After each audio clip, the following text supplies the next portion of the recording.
It's quite a night in Washington Saturday night. We're just glad no one was hurt. Major, you were there. I was there. We're going to talk about this. Absolutely.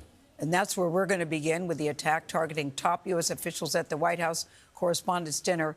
Take a look at this video, because we see the alleged attacker running very quickly through the Washington Hilton Hotel on Saturday.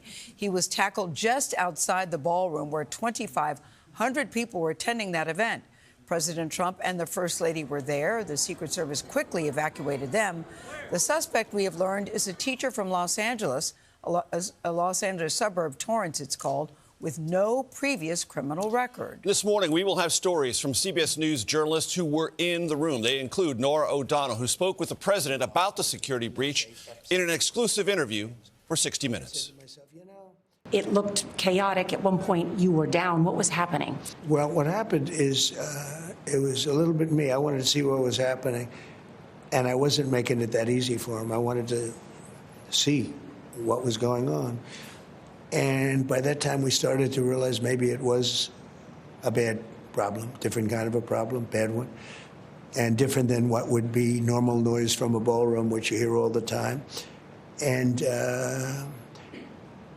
I was surrounded by great people, and I probably made them act a little bit more slowly. I said, wait a minute, let me see, wait a minute. So, you know, I'm telling guys. Just at that moment where it looks like you go sort of down with the service, you were telling them to wait? Well, I know what happened is then I started walking with them. I started walking, and they said, please go down on the floor.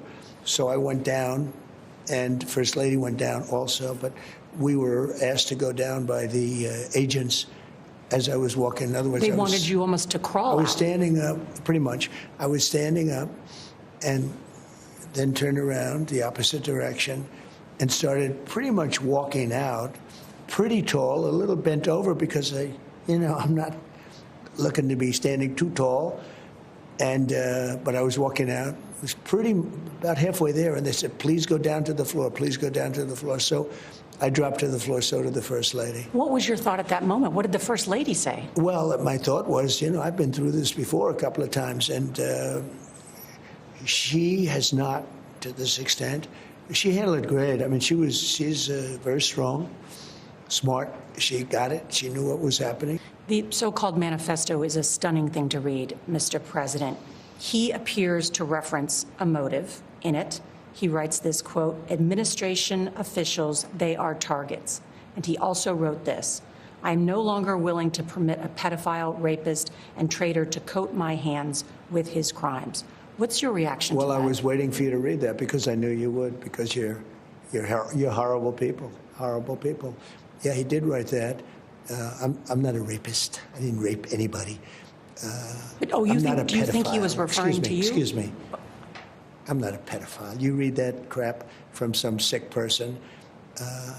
I got associated with all stuff that has nothing to do with me. I was totally exonerated. Your friends on the other side of the plate are the ones that were involved with, let's say, Epstein or other things. But I said to myself, I'll do this interview, and I read the manifesto. He's a sick person, but you should be ashamed of yourself reading that, because I'm not any of those things. Mr. President, and these are the gunman's words. Excuse me. You shouldn't be reading that on 60 Minutes. You're a disgrace. But go ahead. Let's finish the interview. Norah O'Donnell joins us now. Norah, it's a question you had to ask the president. That's right. And I think the president's responses were certainly newsworthy. In fact, within the first minute of our interview, he brought up this so-called manifesto by the alleged gunman. And these are important questions about what happened and why it happened. The president told us he thought that the gunman was a lone wolf. But there are real questions about the state of America, political violence and extremism. What is driving that? That certainly was part of our conversation last night. In that manifesto, he signs it friendly federal assassin. And so all of this is part of the reason that as soon as this attack happened on Saturday night, Major, you and I were not far from each other.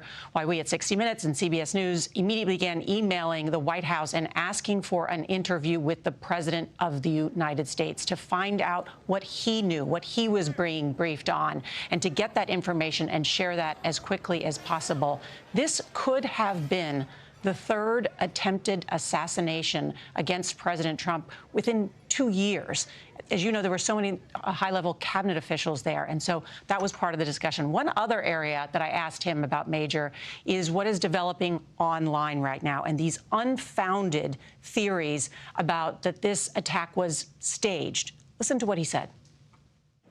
I hesitate to ask you about this, but as you know, these conspiracy theories out there on the left and the right, that the event was staged or that it didn't happen. Last night didn't happen? That it was because it was your first time there, or that Butler didn't happen. These conspiracy theories that are gaining traction on the internet. And October 7th didn't happen, and World War II didn't happen, and the Holocaust didn't happen, and many things didn't happen. Yeah, no, I hear it.